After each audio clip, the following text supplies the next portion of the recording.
பேரலை நேயர்களுக்கு வணக்கம். இன்று நம்மோடு பேசுவதற்காக பத்திரிகையாளர் திரு மதன் அறிவழகன் அவர்கள் இணைந்திருக்கிறார். அவரோட பேசலாம். சார் வணக்கம் சார். வணக்கம்.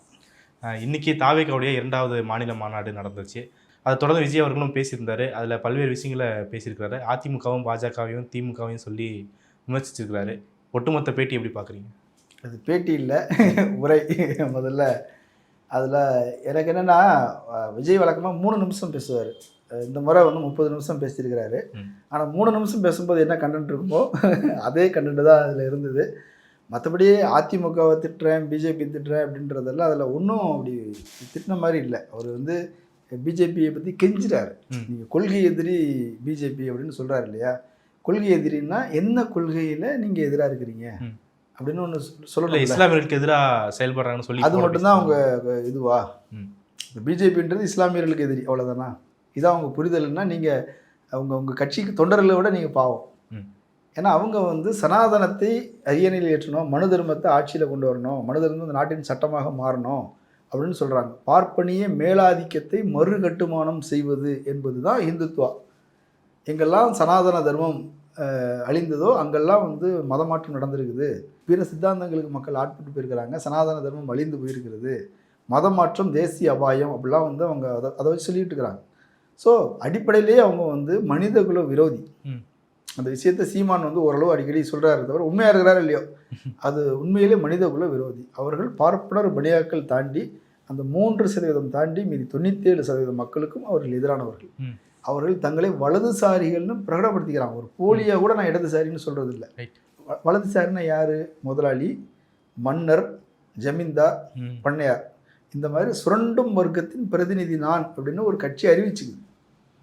இடதுசாரி கட்சினா என்ன? தொழிலாளிகள், விவசாயிகள், சில்லறை வணிகங்கள், சிறுவித உற்பத்தி, மிடில் கிளாஸ், இவங்களுக்கான அரசியல் பேசுகிறவங்க இடதுசாரிகள். ஸோ பெரும்பான்மை மக்களின் எதிரின்னு தன்னை ஒருத்தர் அறிவிச்சுக்கிறான். அதுக்கு ஏற்ப அவன் வந்து என்ன பண்ணுறான்? ஒரு அரசியலை கட்டமைக்கிறான். அதனுடைய சிறுபான்மை மக்கள்னு காட்டி பெரும்பான்மை மக்களை தன்மையப்படுத்துவது. அது ஸ்ட்ராட்டஜி. அது ஸ்ட்ராட்டஜி வேற, லட்சியம் வேற. உங்கள் லட்சியங்கிறது சனாதனம் அப்படின்னா நீ சனாதனம் பேசணும்ல, அதை நீ பேசலை. ஸோ பிஜேபி பற்றி பேசுகிறதெல்லாம் என்ன சொல்கிறாங்க அப்படின்னா, நீட்டை நீக்கிருங்க ஜி, அதுமாதிரி கட்சித்தீவை மீட்டுருங்க ஜி அப்படின்ற. சரி, நீக்கணும்ல, நீ அதுக்கு ஒரு மாநாடு நடத்தலாமே. நீட் எதிர்ப்பு மாநாடு நடத்து, கட்சித்தீவு மீட்பு மாநாடு நடத்தியிருக்கிறாங்களே கடந்த காலங்களில். ஒரு மாநாட்டுக்கு ஒரு நோக்கம் இருக்குல்லாங்க. நான் உங்கள் வீட்டு பிள்ளை, உங்கள் மருமகன், தாய் மாமன், இப்படியா வந்து பேசிக்கிட்டு இருப்பாங்க. ஒரு கட்சி தலைவருங்க அரசியல் பேசணும், நிலைப்பாடுகள் குறித்து பேசணும், கொள்கையை விலக்கி பேசணும், எதிர்கட்சிகளின் ஆளுங்கட்சியின் தவறுகள் குறித்து பேசணும். பில்டப் பண்ணுறதெல்லாம் மற்றவங்க பண்ணிப்பாங்க. எங்கள் தலைவர் இப்படி தெரியுமா அப்படி தெரியுமான்னு நிகழ்ச்சியை தொகுத்து வழங்குவர் பண்ணுவார், பொதுச் செயலாளர் பண்ணுவார், தொண்டர்கள் பேசுவாங்க. தலைவன் நான் யார் தெரியுமா? நான் ஒரு சிங்கம், நான் வந்து என்னோட பெரிய மிருகத்தை தான் வேட்டையாடுவேன், இறந்து போனதெல்லாம் நான் வேட்டையாட மாட்டேன். இறந்து போனதை நீ யாரை சொல்கிற? விஜய் இறந்து போனார் அப்படின்னு சொன்னால் நீ சீமானை சொல்கிறியா அல்லது வந்து எடப்பாடியை சொல்கிறியா? யாரை சொல்கிற? அதே அது ஓப்பனாக சொல்லணும்ல. ஒரு பூடகமாக ஒரு கதையை சொல்லி நான் ஒரு சிங்கம், வேட்டையாடுறதுக்கு மட்டும் தான் வெளியே வருவேன். நீ என்ன சொல்ல வர? தேர்தல் வந்தால் மட்டும் தான் நான் வெளியே வருவேன், அது வரைக்கும் பனையூரில் வீட்டுக்குள்ளே உட்காந்துப்பேன்னு சொல்ல வரியா? ஒரு அரசியல் தலைவனுக்கு ஒரு இது இருக்கணும் இல்லைங்க. நான் தலைவன் அப்படின்னா அந்த தலைவனுக்குரிய அந்த நடவடிக்கைகள் இருக்கணும். அந்த சிங்கத்தோட கதையை வச்சு ஒன்று என்ன சொல்கிறாங்கன்னா, அவர் வந்துட்டு கவின் ஆணவ கொலையை பற்றி பேசுவார், அஜித்குமார் காவல் நிலைய மரணத்தை பற்றி பேசுவார்னு சொல்லி நிறைய எதிர்பார்த்து. தூய்மை பணியாளர் பிரச்சனை சமீபத்தில் பிரச்சனை, பெரிய இஷ்யூவான பிரச்சனை, அதை பற்றி பேசியிருக்கலாம். அதில் நான் உங்கள் பக்கம் நிற்கிறேன்னு சொல்லியிருக்கலாம். அதான் அது நிறைய பேர் எதிர்பார்த்து தான் சொல்கிறாங்க. அந்த எதிர்பார்ப்பு உண்மைதானா இல்லை நாம? அஜித்குமார் வீட்டுக்கு நீ போயிட்டு வந்தல, அப்போ அஜித்குமார் வந்து அது வந்து என்னது, அது வந்து காவல்துறை படுகொலை. அப்போ காவல்துறையில் ஒரு என்னென்ன தவறுகள் நடந்திருக்குது அப்படின்னு நீங்கள் ஏற்கனவே ஒரு ஆர்ப்பாட்டம் கூட நடத்திருக்கீங்க. அப்போ அதை வச்சு பேசியிருக்கலாம்ல. சரி, அதுவாசி ஆர்ப்பாட்டம் நடத்திட்டீங்க, பேச மாட்டீங்கன்னு கூட இருக்கட்டும். சமீபத்தில் நடந்தது ஒரு ஆணவ படுகொலை நடந்தது. கவின், நீ வந்து உனக்கு பெரிய அளவில் தலித் மக்கள் ஆதரவு தர்றாங்க, தலித் மக்கள்கிட்ட எனக்கு செல்வாக்கு இருக்குது அப்படிலாம் நீங்கள் சொல்கிறீங்க, உங்களை ஆதரவாளர்களும் அதை சொல்கிறாங்கல்ல, அப்படின்னா அதுக்கு நீங்கள் கண்டனம் தெரிவிச்சிருக்கணும்ல. நீ எங்கே சொன்னால் முக்குளத்தூர் மக்கள் வந்து கோச்சிக்குவாங்க, மதுரைக்கு மாநாடு போனால் சண்டைக்கு வந்துடுவாங்கன்னு நீ பயந்துக்கிறியா, அல்லது அவங்க ஓட்டு வேணும் இவங்க ஓட்டு வேண்டான்னு நினச்சிட்டியா, அல்லது பேசுனா நமக்கு எதிர்ப்பு வந்துடும்னு பயந்துக்கிறியா? ஒரு தலைவன் நியாயத்தின் பக்கம் இருக்கணும்ல. நீயே வந்து ஒரு கடைசியாக ஒரு கதை சொல்கிற, அவர் பேச்சு ஆரம்பிக்கும் போது ஒரு உரை, ஒரு ஒரு கதை, முடிக்கும்போது ஒரு கதை, 2 கதை சொல்லியிருக்கிறார். அந்த 2 கதையிலையுமே நீ வந்து கடைசி கதையில் என்ன சொல்கிற, உண்மையாக இருக்கணும். ஒரு தளபதியை வந்து ஒரு ராஜா வந்து தேர்ந்தெடுக்கிறதுக்காக 10 பேரை கூப்பிட்டு அவிச்ச நெல்லை கொடுத்து, அந்த கதையை தப்பு முதல்ல. அவர் தளபதியெல்லாம் வந்து அவிச்ச நெல்லை கொடுத்துலாம் தேர்ந்தெடுக்க மாட்டாங்க. ஓகே. அவங்களுக்கு வந்து ஃபிட்னஸ் இருக்குதா, லீடர்ஷிப் இருக்குதா, சண்டை செய்ய தெரியுமா, போர் வியூகங்களை வகுக்க தெரியுமா, எதிரி படைகளை வந்து எப்படி முறியடிக்கிறதுக்கான பயிற்சி இருக்குதா அப்படின்னா, அப்போ ஏற்கனவே 2ஆம் கட்ட தளபதிகளாக இருக்கிறவங்கள இருந்து தான் ஒருத்தரை தேர்ந்தெடுப்பாங்க. தளபதியெல்லாம் தேர்ந்தெடுப்பாங்க, அமைச்சர்களை தேர்ந்தெடுப்பாங்க.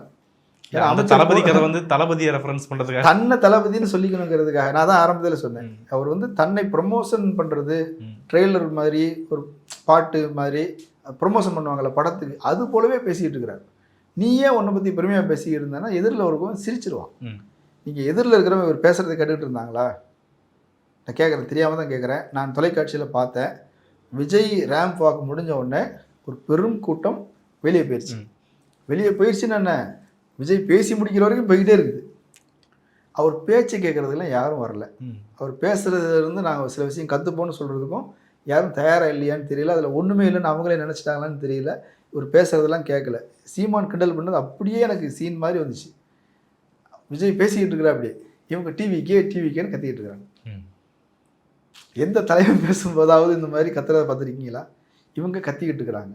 இப்போ இவர் என்ன நினச்சிக்கிறாரு, நான் வரமாட்டேன், எனக்கு ஓட்டு போட்டுருங்க, நான் உழைக்க மாட்டேன், ஓட்டு போட்டுருங்க, நான் ஏற்கனவே உங்கள் வீட்டுக்கெலாம் வந்துட்டேன், அதனால் எனக்கு ஓட்டு போட்டுருங்க, நான் வந்து தாய் மாமன், அதனால் எனக்கு வந்து தாய் மாமன்னு நீ எப்படி சொல்ல முடியும்? தாய் மாமங்கிறது தமிழ் சமூகத்தில் எவ்வளோ மிக முக்கியமான உறவு.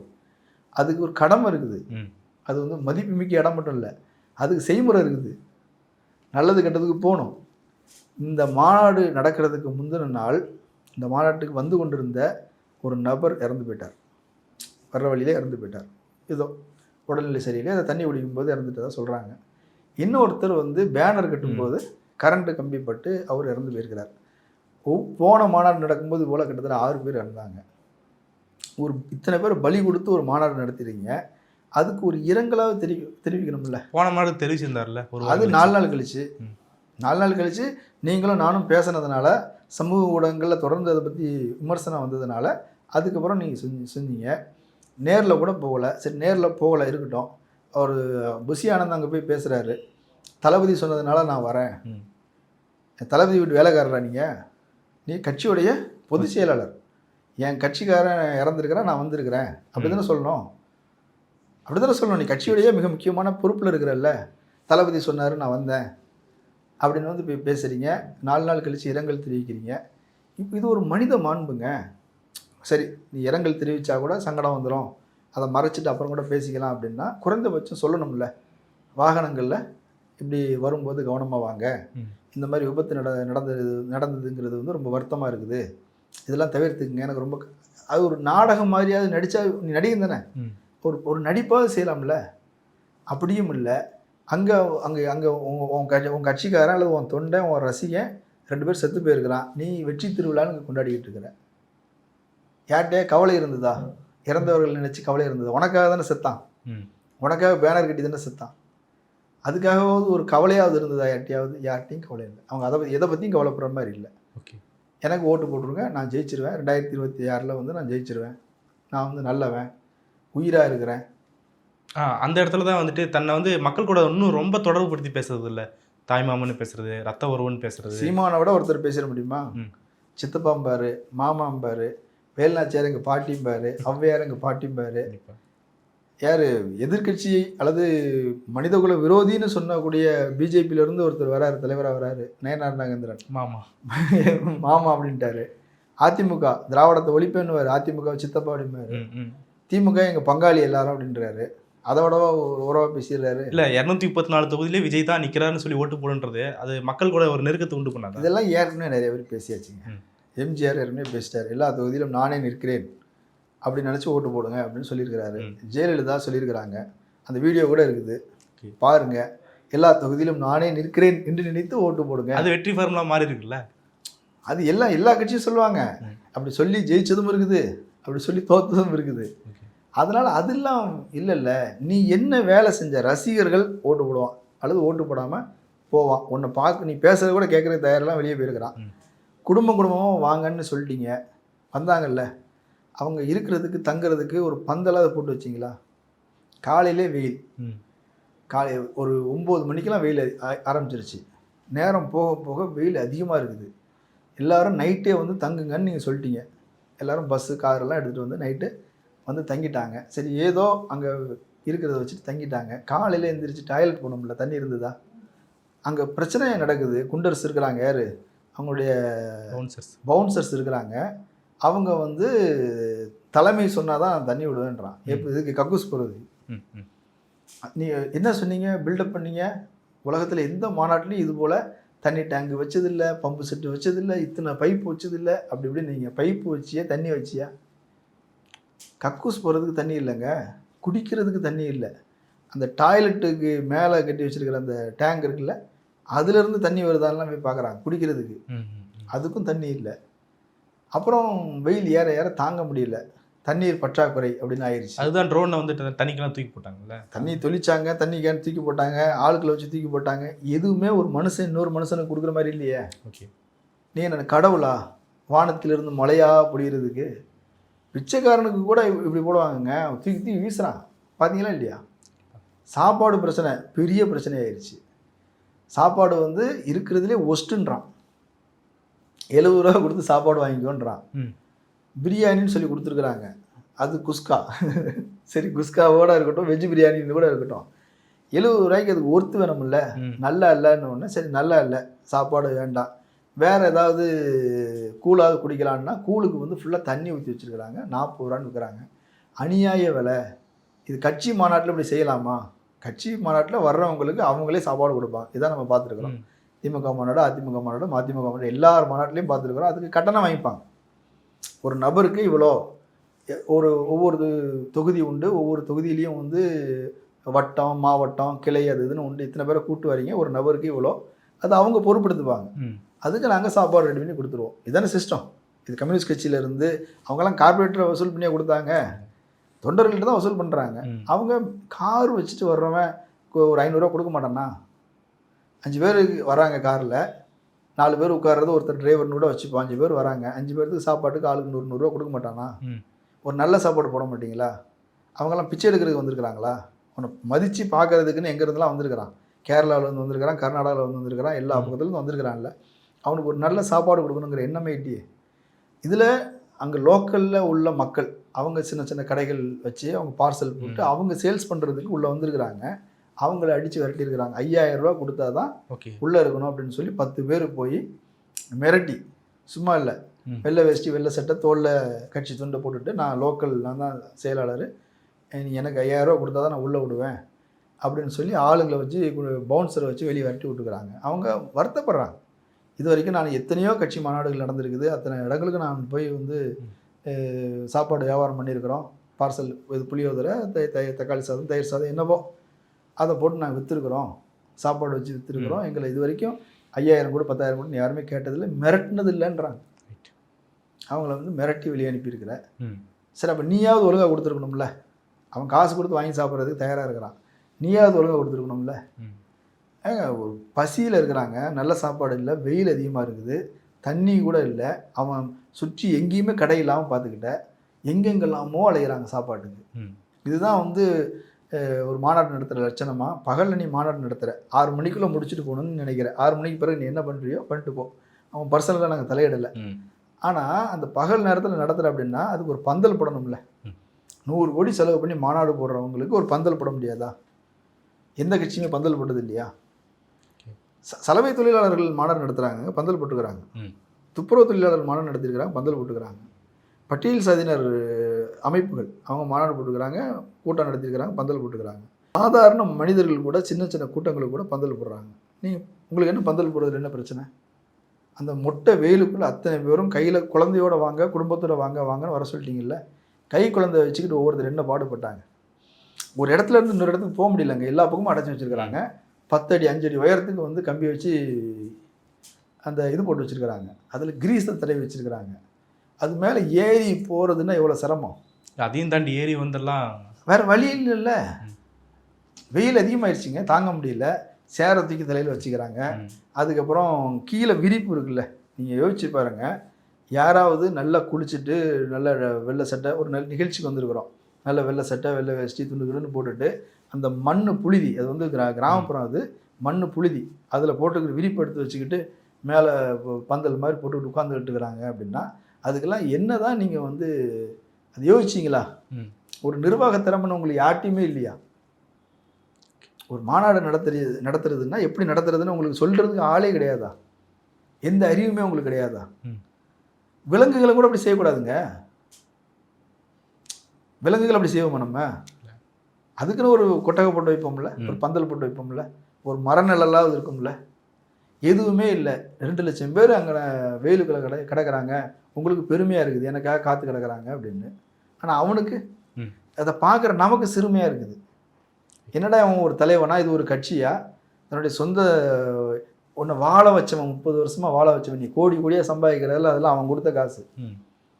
நீ நன்றி உள்ளட்சி உள்ளவன், நான் வந்து நன்றியை வந்து திருப்பி செலுத்துகிறேன், நன்றி கடன்னு சொல்கிறேன்ல, இந்த நன்றி கடன் என்னது? வர்றவனுக்கு ஒழுங்காக தண்ணி கொடுக்கணும், வர்றவனுக்கு ஒழுங்காக சோறு கொடுக்கணும், வர்றவனுக்கு ஒழுங்காக பந்தல் போட்டு வைக்கணும்ல. 102 டிகிரிலேருந்து 106 டிகிரி வரைக்கும் வெயில். இந்த வெயிலில் காலையிலேருந்து சாயந்தரம் வரைக்கும் இருந்துக்கிறாங்க. சுற்றி எங்கேயும் ஒதுங்கிறதுக்கு இடம் இல்லை. இது என்ன நிர்வாகம்? நீ வந்து நான் அதை பிடிக்கிறேன் இதை பிடிங்கிருவேன். ஒரு கட்சிங்க, நான் சீமான் அதை தெளிவாகவே கேட்டார், நீ வந்து ஒருத்தர் விமர்சனம் பண்ணுறியா, எதை விமர்சனம் பண்ணுற? அந்த கொள்கை தப்புன்னு சொல்கிறியா, அது என்ன தப்புன்னு சொல்லு. ஒரு கட்சி தவறாக போகுதுன்னு சொல்கிறியா, என்ன தவறுன்னு சொல்லு, குறிப்பாக சொல்லு. பொதுவாக நான் நல்லது செய்வேன்னு சொல்லாது, அது ஃப்ராடுத்தனன்றான். சீமானுக்கே கோபம் வருது. நல்லது செய்கிறதுன்னா என்னதுங்க அது? அது ஒரு கொள்கையா? அது கொள்கை தலைவரை அறிவிச்சுட்டா அந்த மாநாட்டிலேயே நம்ம ஊடகங்களில் பார்த்தோம், உங்கள் கட்சியுடைய கொள்கை என்ன அப்படின்னு தொண்டர்கள்ட்ட பலரும் கேட்டாங்க. எல்லாரும் சிரிச்சுட்டு தெரியாதுன்னு போகிறாங்க. அப்படிதானே? அந்த கொள்கை தலைவர் 5 பேர் தெரிஞ்சிருக்கு அவங்களுக்கு. 5 பேர் கொள்கை தலைவர் இருக்கிறாங்க, காமராஜர், இவங்க. இதை தாண்டி அவங்க எதுக்காக கொள்கை தலைவர் ஆனாங்க, அவங்க கொள்கை என்ன, தன்னோட சொந்த கட்சிக்காரங்களுக்கு கொள்கையை விளக்கணுமா இல்லையா? கொள்கையை அறிவிச்சிட்டீங்க, எவனுக்குமே தெரியலையே. ஏன் தெரியல? தெரிஞ்சுக்கணுங்கிற எண்ணம் அவனுக்கும் இல்லை, தெரியப்படுத்தணுங்கிற எண்ணம் உனக்கும் இல்லை. ஆனால் இதையெல்லாம் தாண்டி தன்னுடைய என்ன சொல்கிறது, ஒரு மிகப்பெரிய இளைஞர் கூட்டத்தை தன் பக்கம் ஈர்த்திருக்கிறாரு. அதாவது அரசியல் அறிவு இல்லாத சொல்கிறேன், அவங்க ரசிகர்கள், அவர்கள் ஒரு கும்பல், அது கட்சி கிடையாது. அவங்கள அரசியலை நோக்கி இழுத்துட்டு வந்திருக்காருல, அதே பெரிய விஷயம் சொல்கிறாங்க. அரசியலை நோக்கி இன்றைக்கா வந்திருக்கிறாங்க, பல காலமாக அரசியலை நோக்கி ஈர்க்கப்பட்டு தான் மக்கள் வந்திருக்கிறாங்க. இளைஞர்கள் தான் அடுத்த தலைமுறை. அப்படி தானே? நாம் யார்? இளைஞர் தானே? நாமளும் அரசியல் நோக்கி ஈர்க்கப்பட்டு தானே வந்திருக்கிறோம். எந்த அரசியல்னு இருக்குல்ல, ஒரு கொள்கை சார்ந்து ஒரு புரிதல் கொண்டு வரணும்ல. எந்த அரசியலும் மற்ற நீங்கள் யோசிச்சு பாருங்கள், தமிழ் தேசியமா, திராவிட தேசியமா, அல்லது வந்து இந்திய தேசியமா, இந்து தேசியமான்னு இவங்க கொள்கை வச்சு ஏதாவது புரிதல் வருதா? திராவிடமும் தமிழ் தேசியம் 2 கண்கள்னு சொல்லிட்டாங்க. சரி, இப்போ காமராஜர் அவர் இந்திய தேசியவாதி, அப்படி தானே? அவர் தமிழ்நாட்டுக்குள்ளே வச்சு பார்ப்போம், தமிழ்நாட்டில் வந்துட்டு சிஎம்ஆர் இருக்கும் நல்ல நிறைய வேலைகள் பண்ணார். இல்லைங்க, காமராஜருடைய எந்த கொள்கையை நீங்கள் பின்பற்றுறீங்க? காமராஜர் கொள்கைவாதியா? அவர் நேருவின் சோசியலிசத்தை பின்பற்றியவர், அப்படிதானே? அவர் இந்திய தேசியவாதி. மொழி வாரி மாநிலங்கள் பிரிக்கும் போது கூட அவருக்கு எந்த நிலைப்பாடும் கிடையாது, அப்படிதானே? அதுக்காக போராடினவங்க யார்? மற்றவங்க போராடினாங்க. மொழிவாரி மாநிலமாக பிரிக்கும் போது தமிழ்நாட்டின் நிலப்பகுதியில் ஆந்திராவுக்கு, கர்நாடகாவுக்கு, கேரளாவுக்கெல்லாம் போச்சு, இடுக்கி மாவட்டம்லாம் போயிடுச்சு, திருப்பதி போயிடுச்சு. இந்த எல்லை மீட்பு போராட்டம் நடத்தினது யார்? மாப்போசி போன்றவர்கள் நடத்தினாங்க இல்லையா? திமுக போன்ற கட்சிகள் அதை பற்றி பேசுனாங்க, இது அநீதி அக்கிரமம் அப்படிலாம் பேசுனாங்க. அதை பற்றி காமராஜர் கவலையப்படலையே, எல்லாம் இந்தியாவுக்குள்ளே தான் இருக்குது அப்படின்ட்டார். அது ஒரு நிர்வாக அமைப்பு, அவ்வளோதான். இங்கே இருந்தா என்ன, அங்கே இருந்தா என்ன அப்படின்ட்டாரு. அவருக்கு இந்த மொழிவாரி மாநிலம், தமிழ் தேசியம், திராவிட தேசியம் இதில் உடன்பாடே கிடையாது. உடன்பாடு கிடையாது என்பது மட்டும் இல்லை, அவர் எதிரானவர். அவர் இந்திய தேசியவாதி. அவர் தமிழ் மாநிலம், தமிழ் உணர்வு அதுக்குள்ளே என்றைக்கும் போனதே இல்லை. அதையும் நீங்கள் அண்ணாவையும் பக்கத்தில் வைக்க முடியுமா? அவர் திராவிட தேசியம், திராவிட நாடு கெட்டவர் இல்லையா? அவர் பெரியார், அவர் என்ன சொல்கிறாரு, தமிழ்நாடு தமிழருக்கேன்னு. அவர் இல்லை, இவ்வளோ ரிஜிட்டாக இருக்கணுமா ஒரு மக்கள் வாக்களிக்கூடிய மக்கள் இவ்வளோ ரிஜிட்டாக இருக்கணும்? அவங்க இருக்கணும்னு அவசியம் இல்லைங்க. ஒரு கட்சிக்கு தெளிவு இருக்கணும்ல. நீங்கள் வழி நடத்துகிறவங்க, நான் வந்து பஸ்ஸில் உட்காந்துருக்கிறேன், நான் வந்து பின்னாடி உட்காரலாம், முன்னாடி உட்காரலாம், சைடில் உட்காரலாம், தொங்கிட்டு கூட வரலாம். எனக்கு ரூட்டு தெரியணுங்கிற அவசியம் இல்லை. தெரிஞ்சுக்கிட்டா நல்லது. எந்த ஸ்டாப் வந்துச்சுனாலும் நான் கண்டக்டர் கேட்க தேவையில்ல, நானே இறங்கிக்கலாம், நானே ஏறிக்கலாம். ஆனால் டிரைவருக்கு ரூட்டு தெரியணும்ல. கண்டிப்பாக. ஏன்னா நீ தானே வழி நடத்துகிற. வழி நடத்துகிற நீ அங்கங்கே நின்றுக்கிட்டு குழம்பிட்டு இருக்கிற அப்படின்னா இப்போ எனக்கு டவுட் வருதில்ல, நீ என்ன வழி நடத்துவியா? அந்த திறமை இருக்குதா உனக்கு, அந்த அறிவு இருக்குதான்னு எனக்கு டவுட் வருது இல்லை. அது ரொம்ப முக்கியம் இல்லை. ஒரு தலைவனுங்கிறவங்க அவர் என்ன சொல்கிறாரு, நடிகருங்கிறதுனாலேயே ஒருத்தர் வந்து முட்டாளாக இருக்கணும்னு அவசியம் இல்லை. தெளிவாக சொல்கிறாரு, அரசியல்வாதி எல்லாருமே அறிவாளியும் கிடையாது, நடிகர் எல்லாமே முட்டாளும் கிடையாது அப்படிங்கிறாரு. சரி, நீங்கள் அறிவாளின்னு எங்கே நிரூபிச்சிருக்கிறீங்க? உங்கள் உரையில் எங்கேயுமே நீங்கள் அறிவாளின்னு வெளிப்படுத்தினதே இல்லையே. ஒரு ஒரு ஒரு பர்டிகுலர் பிரச்சனையை எடுத்து, இப்போ துப்புரவு தொழிலாளர் பிரச்சனை அப்படின்னா உலகம் முழுக்க துப்புரவு தொழிலாளர்கள் நிலைமை என்ன, எந்தெந்த நாட்டில் எப்படி எப்படி இருக்கிறாங்க. இப்போ ஆஸ்திரேலியாவில் போனீங்கன்னா அவனுக்கு வந்து 4 மணி நேரம் தான் வேலை கொடுக்குறாங்க. ஏன்னா மிக முக்கியமான வேலை. அவர்கள் வந்து அந்த மாதிரி அசுத்தமான விஷயங்களை தொட்டு செய்கிறதுனால ரொம்ப நேரம் அதில் இருக்கக்கூடாது, இன்ஃபெக்ஷன் ஆகிறதுக்கு வாய்ப்பு இருக்குது. அதனால் 4 மணி நேரத்துக்கு மேலே இருக்கக்கூடாது. சம்பளமும் பிறரை விட அதிகமாக இருக்குது. துப்புரவு பணிக்கு அதிக சம்பளம் கொடுக்குறான் அவன். அதை எடுத்து பேசு. இந்த மாதிரி உலகம் முழுக்க துப்புரவு பணியாளர்களுக்கு எவ்வளோ முக்கியத்துவம் கொடுக்குறாங்க, அது எவ்வளோ வேல்யூவான பணி அப்படின்னு எடுத்து பேசுகிறதுக்கான நாலேஜ் இருக்குது அவங்கக்கிட்ட. அண்ணா பேசுவார். அண்ணா வந்து உலக வரலாறு எடுத்து வச்சு பேசுவார். ரஷ்யாவில் என்ன நடந்துகிட்டு இருக்குது, தொழிலாளர்கள் பிரச்சனை எப்படி சரி செஞ்சுருக்கிறாங்க, பெண்கள் பிரச்சனை எப்படி சரி செஞ்சுருக்கிறாங்க, பெண் விடுதலை என்பது எப்படி சாத்தியமாகும்னு அவருக்கு தெரியும். தேசிய இன உரிமை விடுதலை என்ன, அதுக்கான கோட்பாடுகள் வந்து எப்படி உருவாக்கப்பட்டிருக்குது, கூட்டரசுனா என்ன, சர்வாதிகார அரசுனா என்ன, பாசிசம்னா என்ன, நாசிசம்னா என்ன, கம்யூனிசம்னா என்ன, சோசியலிசம்னா என்ன, ஜனநாயகம்னா என்ன, எல்லாத்தையும் தனித்தனியாக அவர் எழுதியிருக்கிறாரு, பேசியிருக்கிறார். ஒரு தலைவனுக்கு அந்த திறன் வேணும்ல. நீ நான் அண்ணாவை போல் 1967 ஜெயிச்சிருவேன்னா நீ அண்ணா கிடையாது. 1977 எம்ஜிஆர் மாதிரி ஜெயிச்சிருவேன்னா நீ எம்ஜிஆரும் கிடையாது. ரைட். அவர் எம்ஜிஆர் மாடலில் பின்பற்றுறது எப்படி பார்க்குறீங்க? திரும்ப திரும்ப எம்ஜிஆர் பாடல்கள் மேற்கோள் காட்டுறாரு, பாடியும் காட்டுறாரு. அதிமுகவை பைபாஸ் பண்ணி எம்ஜிஆர் நான் தான் கொண்டாடுறேன் அப்படிங்கிற ஒரு பிம்பத்தை உருவாக்க பார்க்குறாருல, அது எப்படி புரிஞ்சுக்கிறது? நீ எம்ஜிஆர் பேரில் ஒரு கட்சியை ஆரம்பித்தா கூட அதிமுககாரங்க அந்த கட்சி ஓட்டு போட மாட்டாங்க. ஓகே.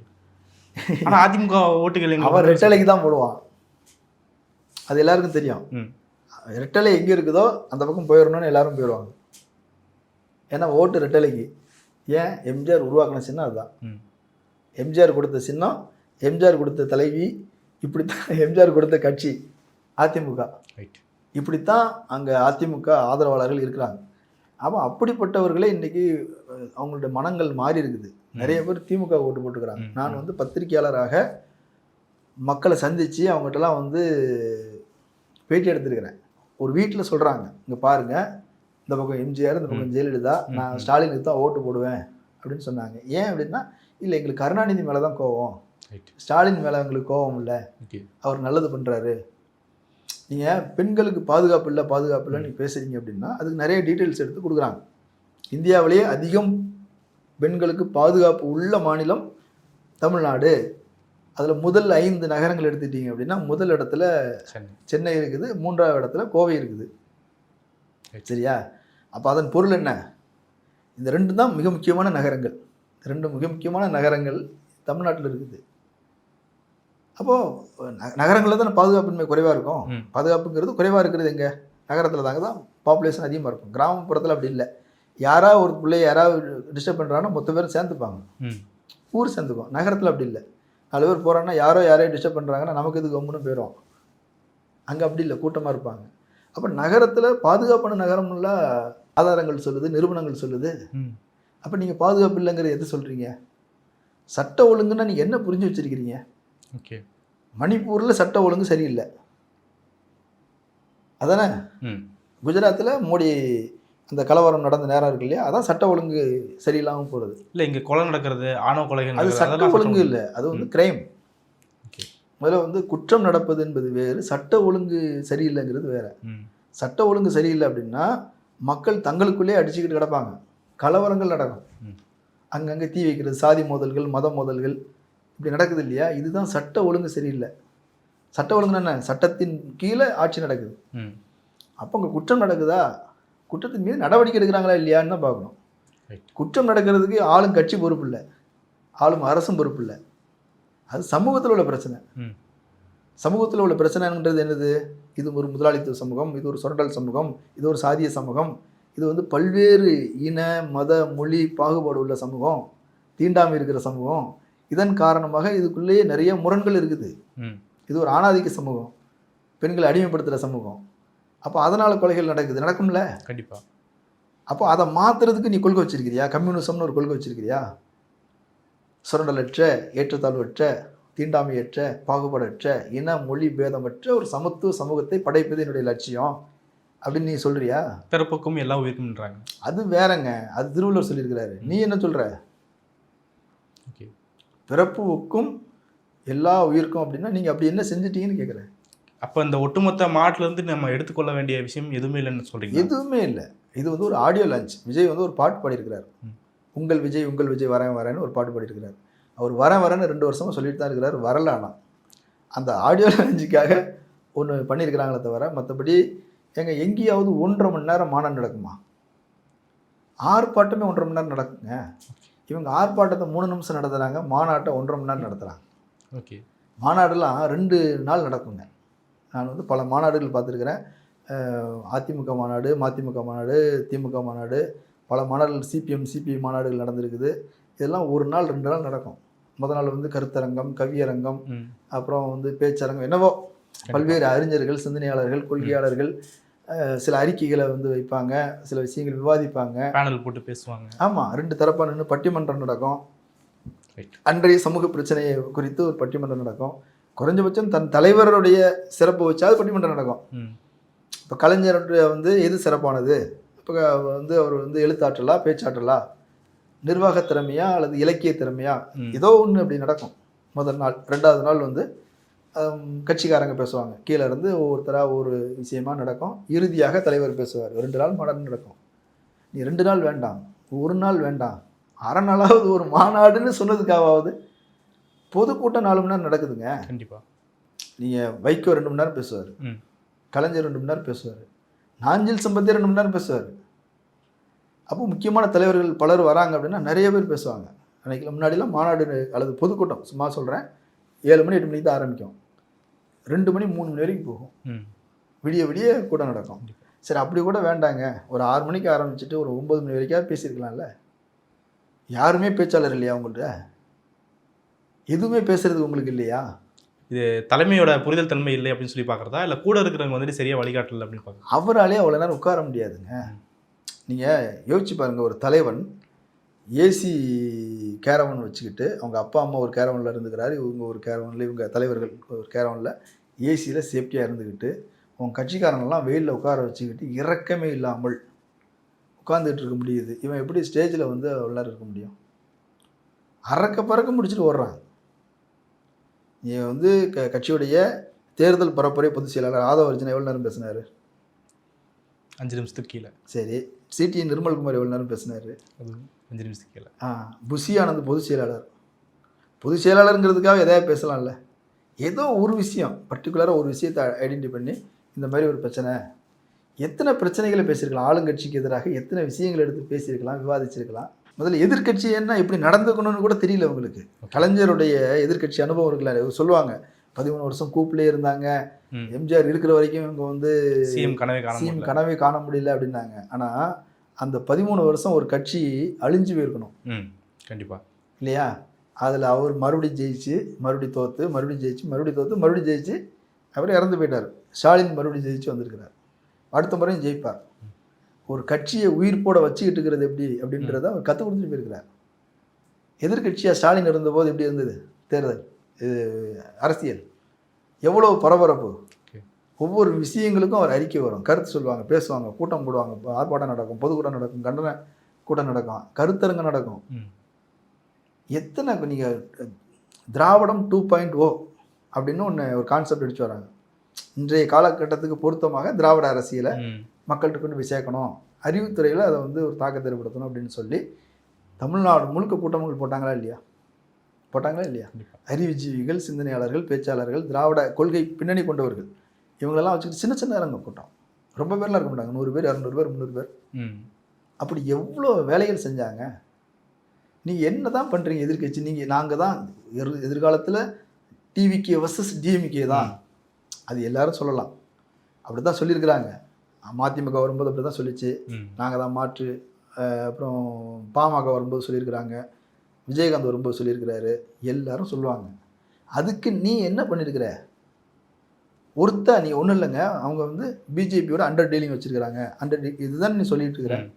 ஒரு முதலமைச்சர் மாநாட்டில் கலந்துக்கிட்டதுக்கு அண்டர் டீலிங் காரணம்னு சொல்கிறீங்க. ஒரு லாஜிக்காவது சொல்லணும்ல. இல்லை, தனிப்பட்ட மீட்டிங் நடக்குதுன்னு சொல்கிறாருல்ல, அது என்ன?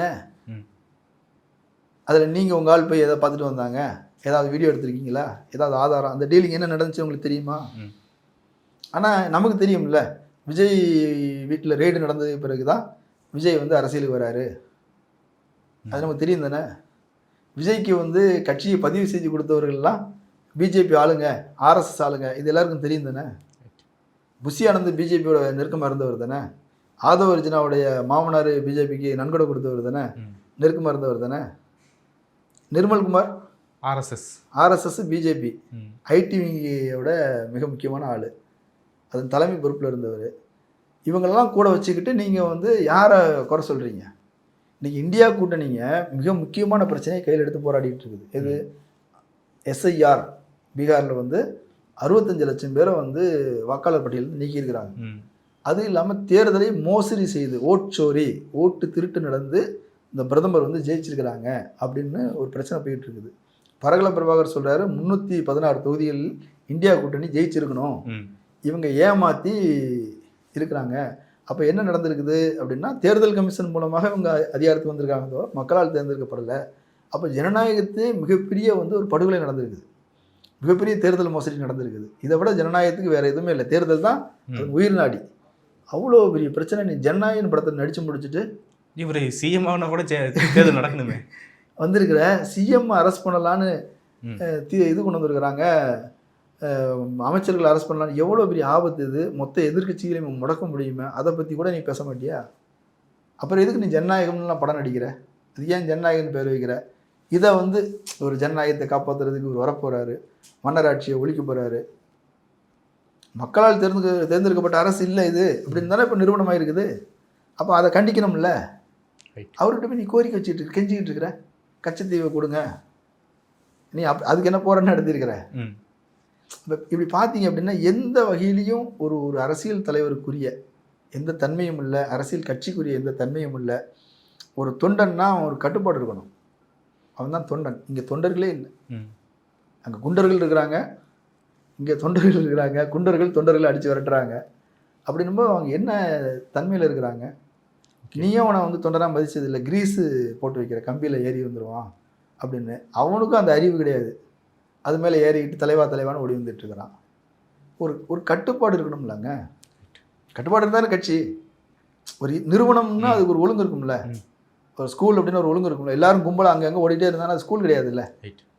அதில் 1வது 2வது 3வதுன்னு பிரிவு இருக்கும், ஒன்றுக்கும் ஆசிரியர்கள் இருப்பாங்க, நிர்வாகம் இருக்கும், இத்தனை மணிக்கு ஸ்கூல் ஆரம்பிக்கும், இத்தனை மணிக்கு முடியும். ஒரு அட்மினிஸ்ட்ரேஷன் இருக்கும்ல, ஒரு கட்டுப்பாடு இருக்கும்ல. வாட்ச்மேனுக்கு கூட அதிகாரம் உண்டு இல்லை. என்ன எந்த ஒழுங்குமே அவங்கக்கிட்ட இல்லையே.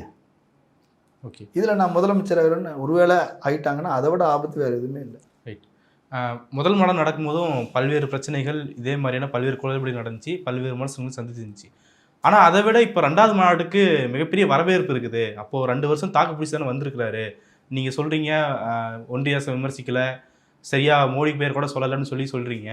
ஆனால் இப்போது 2 வருஷம் தாண்டி வந்திருக்கிறாரு, இப்பயும் மக்களுடைய சப்போர்ட் அவருக்கு இருக்குது. இப்போ ரேம்ப் மேலே ஏறிட்டாங்க, அந்தளவுக்கு ஒரு கிரேஸ் இருக்குது, அதெல்லாம் தாண்டி தானே வந்திருக்காரு. அப்போ இன்னும் இம்ப்ரெஷன் கூட்டிகிட்டே தானே போகுதுன்னு சொல்லுவாங்க. அதான் சொல்கிறேன், அவர் நடிகராக இருக்கிறாரு, அவங்க ரசிகர்களாக இருக்கிறாங்க. நீங்கள் சொல்கிறதும் அதை தான் சொல்கிறீங்க. அவர் நடிகரை பார்க்குறதுக்கு ரசிகர்கள் வந்திருக்கிறாங்க. அதான் சொன்னேன், அவர் பேசுகிறத கூட கேட்கல. அவர் பேசிகிட்டு இருக்கும்போது பதவி வெளியே போயிட்டாங்க. ஒரு உரையை வர்றவங்க ஒரு உரையை கேட்பாங்கல்ல, உரையை கேட்கவே இல்லை. இப்போ விக்கிரவாண்டியில் நடந்ததுக்கு நார்த் செக்ஷன் முடிஞ்சிருச்சு, இப்போ சவுத் செக்ஷன் மக்கள் அவ்வளோதான். அவங்க கால்குலேஷன் என்ன, இங்கே வன்னியர் பறையர், அந்த பக்கம் முக்குளத்தூர், இந்த பக்கம் கவுண்டர் பக்கம் ஒன்று போடணும், அந்த பக்கம் நாடார் பக்கம் ஒன்று போடணும், இவ்வளோதான். ஓகே, அவங்க அந்த அவங்க 5 தலைவர்கள் இருக்கிறாங்கல்ல, அதில் வந்து அஞ்சலி அம்மாள் வன்னியர், அப்புறம் வந்து வேலுநாச்சியார் வந்து முக்குளத்தூர், காமராஜர் வந்து நாடார், அதுக்கப்புறம் வேறு யார் இருக்கிறாங்க, பெரியார் இருக்கிறாரு. அவர் பொதுவாக ஒன்று வச்சுருக்கிறாங்க, அதுக்கு ஒரு மாஸ்டர் இருக்குது அப்படின்னு சொல்லி பெரியார் வச்சுருக்கிறாங்க. தலித்துகளுக்கு அம்பேத்கர், இவ்வளோதான். இதில் எல்லாமே இவங்க ஸ்ட்ராட்டஜி, கால்குலேஷன், இப்படித்தான் வேலை செய்கிறாங்களே தவிர மக்கள்கிட்ட போகணும், மக்கள்கிட்ட வேலை செய்யணும், மக்களுக்காக போராடணும், மக்களுக்காக வாதாடணும், ஃபைட் பண்ணணும், அப்படி இவ்வளோ பெரிய கூட்டத்தை எந்த வகையிலையும் யூஸ் பண்ணாத ஒரு கட்சி உலகத்தில் இருக்குதுன்னு அது இதுதான். ஓகே. நீ பெரியாரை ஒருத்தன் விமர்சிக்கிறான், கண்டபடி பேசுகிறான், பொய்யா பேசுகிறான், சீமான் ரொம்ப அவதூறாக பேசுகிறாரு, உங்கள் கொள்கை தலைவரை அவர் கேவலப்படுத்துகிறார். தந்தை இல்லையா, தந்தை பெரியார். இப்போ உங்கள் அப்பாவை வந்து யாரோ ஒருத்தன் அடிச்சிட்டான் அப்படின்னா நீ என்ன பண்ணுவேன்? கேட்போம் கண்டிப்பாக. நான் அவனெல்லாம் ஒரு ஆளே மதிக்கிறது இல்லைன்னு சொல்லுவியா? இப்போ அடிப்பல்ல, நீ அடிக்க வேண்டாம், நீ பதில் சொல்லணும்ல. சரி உனக்கு அறிவு கிடையாது, நீ பதில் சொல்லலை, அப்படி கூட வச்சுப்போம். உங்கள் கட்சி தொண்டர்கள் பதில் சொல்லலாம்ல. கண்டிப்பாக. எப்போ அதுக்கெல்லாம் பதில் சொல்லுங்கன்னு சொல்லியிருக்கலாம்ல, ஏன் சொல்லலை? ஏன்னா உனக்கும் பதில் தெரியாது, அவனுக்கும் பதில் தெரியாது. இல்லை இதெல்லாம் கூட்டணி கணக்குன்னு பார்க்கக்கூடாதா? கூட்டணி பேசிக்கலாங்க. திமுகவும் சிபிஎம் சண்டையாக போட்டுக்கிட்டது இல்லையா? திகாவும் திமுக எவ்வளோ ஃபைட் பண்ணியிருக்காங்க தெரியுமா? பார்ப்பனிய எதிர்ப்பான்லாம் ஃபைட் நடந்திருக்குது. கண்டிப்பாக இல்லையா? அவர் வந்து ஏடிஎம்கே ஆதரிச்சிருந்துருக்கிறாரு, இவங்க டிஎம்கே பிஜேபியோட கூட்டணி இருக்கும்போது அவ்வளோ ஃபைட் நடந்திருக்குது. இப்போ என்ன ஒன்றாமண்ணா இல்லையா? அவங்க இரட்டை குலை துப்பாக்கின்றாங்கல்ல. மதிமுகவும் திமுகவும் ஃபைட் பண்ணது இல்லையா? பிசிகாவும் திமுகவும் ஃபைட் பண்ணது இல்லையா? எல்லா கட்சியும் ஆரம்பிக்கும்போது திமுகவை எதிர்த்து தான் ஆரம்பிப்பாங்க. அதுக்கு அவங்க பதில் சொல்லுவாங்கல்ல. அதனால் அவங்க கூட்டணி சேராமல் போயிட்டாங்களா என்ன? கொள்கை மாற்று இருக்குது, கருத்து மாற்று இருக்குதுன்னு அது பேசலாம், விமர்சிக்கலாம். நீங்கள் நட்பு ரீதியாக கூட விமர்சிக்கலாம்ல. நாங்கள் வந்து ஏற்க மாட்டோம் அல்லது நீ கண்டிக்க கூட வேண்டாங்க, அந்த கருத்து தவறுங்க அப்படின்னு ஒரு ஆதாரத்தை எடுத்து கொடுக்கலாம்ல. அப்போ நீ என்ன கொள்கை தலைவர் வச்சிருக்கிற? ரைட். நீங்கள் சொன்னது போல் ஒரு ட்விட்டர் ஐடியிலேருந்து ஷேர் பண்ணால் கூட கொஞ்சம் தெரியுதுக்கிற வாய்ப்பு. ஆமாம், நீ பதிவு போட்டுகிட்டே இருந்தப்போ நீ கூட செய்ய தேவையில்லைங்க. அறிவு இருக்கிற யாராவது ஒருத்தர் பெரியாரை படித்த ஒருத்தனை கூட வச்சுருந்தா கூட போதும், அவன் எடுத்து டீட்டெயிலாக கொடுப்பான். ஒருவேளை உங்களுக்கு அந்த அறிவு உள்ள ஒருத்தன் கூட கட்சியில் இல்லை அப்படின்னு கூட வச்சுப்போம். திகாவிட்ட கேட்டால் அவங்க கொடுப்பாங்க, பெரியார் திகாட்ட கேட்டால் கொடுப்பாங்க. ஐயா எனக்கு விவரம் தெரியல, கொஞ்சம் டீட்டெயில் கொடுங்க, ஒரு கட்டுரை கூட எழுதி கொடுங்க, நான் ஷேர் பண்ணுறேன், ஷேர் பண்ணி எல்லாரையும் இதை வாட்ஸ்அப்பில் ஷேர் பண்ணுங்கன்னு சொல்கிறேன், ஃபேஸ்புக்கில் ஷேர் பண்ணுங்கன்னு சொல்கிறேன், ஒரு வீடியோ பேசி அதை ஷேர் பண்ணுங்க. விஜய் பேசினார்னா அதை ஷேர் பண்ணுவாங்கல்ல. கண்டிப்பாக. வன்மையான கண்டனங்களை தெரிவித்துக் கொள்கிறேன் சீமானுக்கு அப்படின்னு ஒரு போட்டாருன்னா எல்லாரும் ஷேர் பண்ணுவாங்கல்ல. நீ அது கூட செய்ய மாட்டியா? அதிமுகங்கிற ஒரு கட்சி இருக்கிறதே ரொம்ப நாள் இவருக்கு தெரியாது. இப்போ நாமெல்லாம் பேசி இப்போ அதிமுகவை விமர்சிக்கிற அளவுக்கு வந்திருக்கிறார். அப்போ எல்லாத்துலேயும் சந்தர்ப்பவாதம், பிழைப்புவாதம், காரியவாதம் அப்படின்னா இது ஆகாது. இந்த ரசிகர்களும் ரொம்ப நாளைக்கு ஏமாற மாட்டாங்க. ஏன்னா அரசியல் வேறு, சினிமா வேறு. சினிமாங்கிறது 3 மணி நேரம், அரசியலுக்கு அதிகாரத்தை கொடுக்குறது 5 வருஷம். ஏன்னா 3 மணி நேரம் மொக்கப்படமாக இருந்தாலே தாங்க முடியாது, மொக்க அரசியல் 5 வருஷம் தாங்காது. ஓகே, பல்வேறு விஷயங்களை பண்ணிட்டீங்க சார், மிக்க நன்றி. நன்றி.